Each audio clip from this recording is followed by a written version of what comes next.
સુરતમાં સ્વાભિમાની આંબેડકર સમાજ સુરત શહેર દ્વારા સામાજિક ન્યાય યાત્રા નીકળી હતી। સમાજમાં ભેદભાવ જે રચાય છે તેના કારણે જોરદાર અવાજ ઉઠાવવા માટે આ યાત્રાનું આયોજન કરવામાં આવ્યું હતું। સુરતમાં સ્વાભિમાની આંબેડકર સમાજ સુરત શહેર દ્વારા સામાજિક ન્યાય યાત્રામાં આંબેડકર સમાજના ઘણા ભાઈઓ બહેનો જોડાયા હતા। માન દરવાજા આંબેડકર પ્રતિમાને હાર પહેરાવી આ યાત્રાનું પ્રસ્થાન કરવામાં આવ્યું હતું। શહેરના વિવિધ વિસ્તારોમાં ફરી અને આ યાત્રા ડિંડોલી મુકામે પૂર્ણ કરવામાં આવી હતી। યાત્રાના આગેવાન કુણાલભાઈ દાસ સોનવાણે જણાવ્યું હતું કે બંધારણમાં દરેકને સમાન અધિકાર આપવા હોવા છતાં બંધારણનો અમલ કંઈ થતો નથી તેનું દુઃખ છે। યાત્રા ફરવાની મારું નામ કુણાલભાઈ દાસ સોનોને સુરત શહેર આંબેડકરી સમાજનો આગેવાન છું।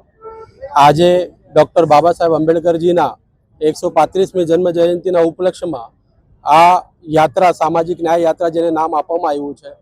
આજે પણ ભારતીય બંધારણના સમતા, સ્વતંત્રતા અને બંધુતાના જે નિયમો છે એના આધાર પર પણ આજે કામ થતું નથી। આજે ભારત દેશમાં સંવિધાન લાગુ છે તો પણ અમુક એરિયામાં, સુરત જેવા અમુક એરિયાઓમાં અમારા સમાજને મકાનો મળતા નથી। એમને વેચાતા લેવા હોય કે ભાડેથી લેવા હોય તો પણ એમને તકલીફો આપવામાં આવે છે। જાતિના કારણે એમને નકારવામાં આવે છે। આજે આપણે ભારત દેશમાં રહીએ છીએ, સંવિધાનનું પાલન કરીએ છીએ અને તો પણ આવું જો થતું હોય તો આ આપણા માટે શરમ જેવી વાત છે। ભગવાન બુદ્ધએ માનવતાનો સંદેશ આપ્યો કે બધા માણસ એક સમાન છે અને એના પ્રમાણે આપણે બધાને ચાલવું જોઈએ। આજે અમારે ના છૂટકે આ એક સામાજિક ન્યાય યાત્રા અમારા હક્કોના માટે અમારે કાઢવી પડી છે। આજે આ યાત્રા બાબા સાહેબના સ્ટેચ્યુ પાસે રિંગ રોડથી પ્રયોગશાળા સર્કલ સુધી ડિંડોલી જશે અને ત્યાં સમાપન થશે। કેટલાક લોકો જોડાયેલા છે અને રૂટ શું છે આમથી?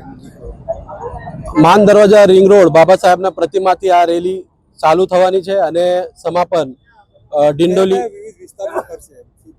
હા, આ રેલી અત્યારે પ્રતિમા પાસેથી શરૂ થશે, પછી ભાટેના, ધરતી નમકીન, ભીમનગર, નવાગામ અને ડિંડોલી પાસે સમાપન થશે।